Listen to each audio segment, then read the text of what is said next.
প্রিয় লিসেনার্স, এখন যার ঘটনাটি আপনাদের সাথে শেয়ার করব, ওনার একটি ঘটনা ইতিমধ্যে আমরা প্রচার করেছি পূর্বের একটি এপিসোডে। ওনার নাম হাফেজ মোহাম্মদ আলহাজউদ্দিন। ওনার বাড়ি ময়মনসিংহ জেলার ফুলবাড়িয়া উপজেলার আসিম ইউনিয়নের একটি গ্রামে। বর্তমানে উনি একটি ব্যবসা করছেন। তো যে ঘটনাটি আমাদেরকে পাঠিয়েছেন, এই ঘটনাটি উনি ওনার নানার কাছ থেকে শুনেছেন। মূলত ওনার নানার সাথেই ঘটনাটি ঘটেছিল। ঘটনাটির সময়কাল 1975 বা 76 এমন একটা সময় হবে। নানা কিন্তু তখন যুবক ছিলেন, আর নানার নাম ছিল ইউনুস। তো ইউনুস নানা কিন্তু তখন বিয়ে করেছেন। তখন কিন্তু ওনার বেশ কয়েকজন সন্তানও হয়েছে। তো একদিন বিকেলবেলা ওনার নানার বাড়িতে কিছু মেহমান আসেন। তো নানা ছিলেন বাড়ির বাইরে অন্য একটি কাজে। তো নানা যখন সন্ধ্যায় কাজ শেষে বাড়িতে গিয়েছেন, গিয়ে দেখেন মেহমান এসেছেন। এখন মেহমানের জন্য তো খাবার দাবার আয়োজন করতে হবে। ওই মুহূর্তে কিন্তু বাসায় মাছ কিংবা মাংস এমন কিছু ছিল না। তখন তো এরকম ফ্রিজ ছিল না যে মাছ কেটে আবার ফ্রিজে রাখা যাবে বা একটা আস্ত মাছ ফ্রিজে রাখা যাবে। তখন কিন্তু কোনো মেহমান আসলে ইনস্ট্যান্ট মুরগি ধরা লাগতো বা পুকুর থেকে মাছ ধরতে হতো। এখন উনি তো সন্ধ্যার সময় এসে এরকমটা দেখেছেন। তখন নানা ভাবতে লাগলেন মেহমানদেরকে কি দিয়ে আপ্যায়ন করবেন। এদিকে নানার কিন্তু মাছ ধরা ছিল ব্যাপক নেশা। তাই উনি দেরি না করে নানিকে বললেন যে তুমি তাড়াতাড়ি ভাত রান্না করো আর তরকারি কেটে রাখো, আমি দ্রুত বিল থেকে মাছ ধরে নিয়ে আসি, তাজা মাছ দিয়ে মেহমানদেরকে আপ্যায়ন করব। তো উনি মাছ ধরার জন্য একটা জালি নিলেন আর একটা খালই নিলেন। খালই এক ধরনের মাছ রাখার পাত্র আর কি, গ্রামে এটা দেখা যায়। তো সন্ধ্যার পর থেকে অবশ্য হালকা বৃষ্টি হচ্ছিল। বৃষ্টিটা এমন ছিল যে বৃষ্টি একটু হয় আবার মেঘ সরে গিয়ে চাঁদ ওঠে, এমনটা আর কি। তো ওনাদের যে গ্রাম, এই গ্রামের সাথে কিন্তু ছোট বড় মিলিয়ে 3-4টা বিল রয়েছে, যার মধ্যে বাওয়াল বিল এটি হচ্ছে সবচেয়ে বড়। তো ফুলবাড়িয়া উপজেলার যেই লিসেনাররা আছেন তারা হয়তো বিলটা চিনে থাকবেন। তো উনি এই বাওয়াল বিলে মাছ ধরতে যান। তো ওই বিলে এসে দেখেন আরো অনেকেই তাদের মতো করে মাছ ধরছে। তো নানাও মাছ ধরতে শুরু করেন, কিন্তু নানা খুব একটা মাছ পাচ্ছিলেন না। আর যে সমস্ত মাছ পাওয়া যাচ্ছিল এগুলো দিয়ে আসলে মেহমানকে আপ্যায়ন করতে ওনার লজ্জাই লাগছিল। তো এটাই উনি ভাবছেন যে এই মাছগুলো দিয়ে আমি কিভাবে আপ্যায়ন করবো, একটু বড় মাছ তো দরকার, তাই না? তো উনি কি করেছেন, ওখান থেকে উঠে অন্য আর একটা সাইডে গিয়েছেন। ওখান থেকে আরেকটা দূরে, ওই সাইডে লোকজন সচরাচর যায় না। তো ওখানে যখন উনি মাছ ধরছিলেন, ওখানে বেশ মাছ পাচ্ছিল না। তো অল্প কিছুক্ষণের মধ্যেই নানার সাথে আনা ওই খালইটা মাছে ভরে যায়। তখন মাছ রাখার মতো আর কিছু তার ছিল না। তো নানা চিন্তা করেন যাই এবারে বাড়িতে মাছগুলো রেখে আসি। তো যেইভাবে সেই কাজ, উনি তো বাড়িতে চলে আসেন। তো বাড়িতে এসে মাছগুলো নানির কাছে দেন। নানিও সেগুলো মেহমানদারি করার জন্য প্রস্তুত করতে থাকেন। নানা আবার মেহমানদের সাথে গল্প গুজব করতে থাকেন। কিন্তু নানা মেহমানদের সাথে গল্প গুজব করলে ওনার মাথার মধ্যে কিন্তু মাছ ধরার একটা পোকা ঢুকে গিয়েছিল। কারণ হচ্ছে উনি যেখানে মাছ ধরেছিলেন ওখানে কিন্তু অল্প সময়ের মধ্যে অনেক মাছ পেয়েছিলেন। তো উনি চিন্তা করছেন যে মেহমানদের সাথে গল্প গুজব একটু কমিয়ে দিয়ে আমি আবার গিয়ে আরও কিছু মাছ ধরে নিয়ে আসি। কারণ মাছ ধরার নেশা যাদের আছে তাদের কিন্তু কোনো কিছু দিয়ে আটকে রাখা খুবই কঠিন। উনি তাড়াতাড়ি করে মেহমানদের কাছ থেকে অল্প সময়ের জন্য বিদায় নিয়ে আবারও মাছ ধরতে চলে যান। তখন রাত আনুমানিক 9টা বাজে। বর্তমান সময়ের প্রেক্ষাপটে রাত 9টা খুব একটা রাত না হলেও ওই সময়ের প্রেক্ষাপটে, মানে 1975-76 সালের প্রেক্ষাপটে গ্রামে রাত 9টা মানে কিন্তু অনেক রাত। তো নানা আবারও হাঁটতে হাঁটতে বিলের ওই জায়গাটাতে চলে আসেন। তো বিলের কাছে এসে দেখেন আগে যারা মাছ ধরছিলেন ওনারা কেউ আর বিলে নাই। আর উনি যেই জায়গাতে মাছ ধরেছিলেন ওই জায়গার কাছে একটা বড় তাল গাছ ছিল। উনি খেয়াল করেন যে ওই তাল গাছের গোড়ায় কে যেন বসে আছে। তো নানার সম্পর্কে কাকা হন একজন ব্যক্তি, তার নাম হচ্ছে তালেব আলী। তো নানা তাকে দেখার পর ভাবলেন এটা হয়তোবা তালেব আলী কাকা, উনিও মাছ ধরতে এসেছেন। তো নানা তাকে দেখে মনে মনে খুশিও হলেন, একটু সাহসও পেলেন। কিন্তু ওনার সাথে আর কোনো কথা হয়নি। মানে ওই তালেব আলী কাকা মনে করে যে তার সাথে কোনো কথা বলবেন বা সালাম কালাম দিবেন, এরকম কোনো কথা হয় নাই আর কি। তো নানা ওই খালের কাছেই মাছ ধরার জন্য নেমে পড়েন। তো নানা মাছ ধরছিলেন, মাছ পাচ্ছিল না ভালো, এভাবে মাছ ধরতে ধরতে নানা বেশ অনেকটা সময় পার করে ফেলেন।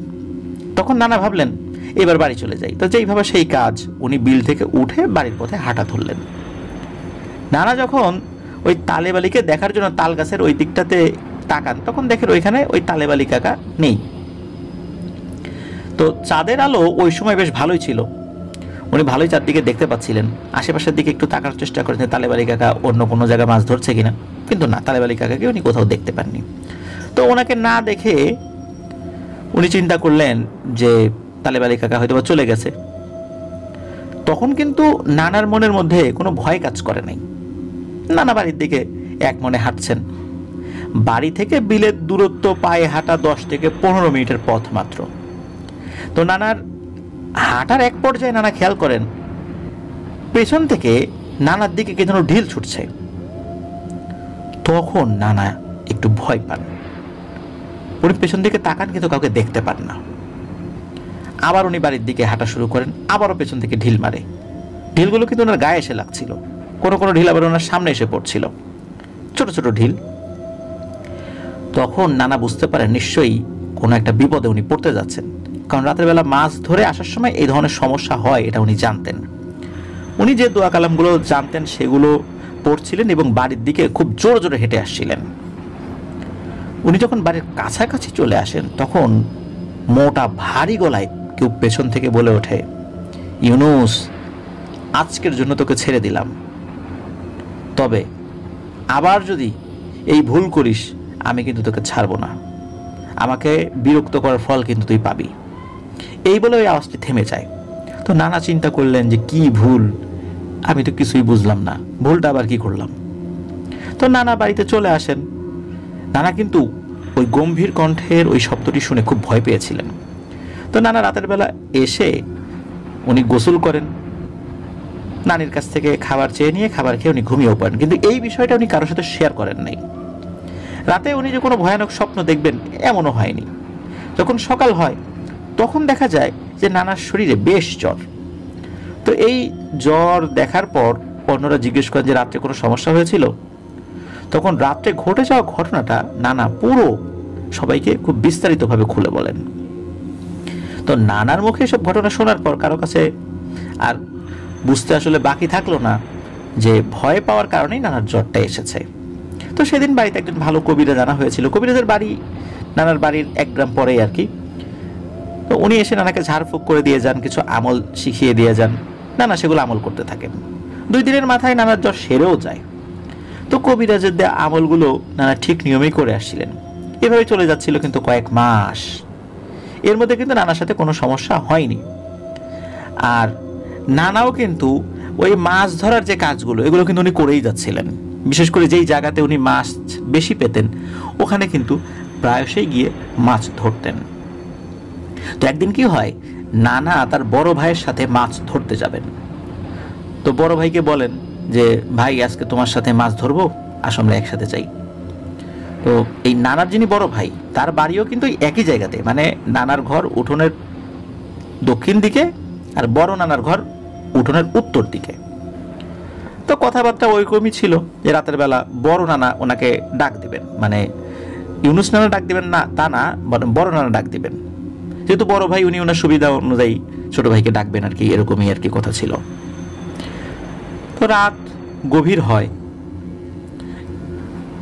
একটা সময় ইউনুস নানার একটা ডাক শুনতে পান। পূর্বেও কিন্তু বড় নানার সাথে উনি অনেকবার মাছ ধরতে গিয়েছেন, এরকম রাতের বেলা প্ল্যান প্রোগ্রাম করে কে কাকে ডাকবেন এরকম আগে থেকে বলা থাকে, কিন্তু পূর্বে কোনো সমস্যা হয়নি।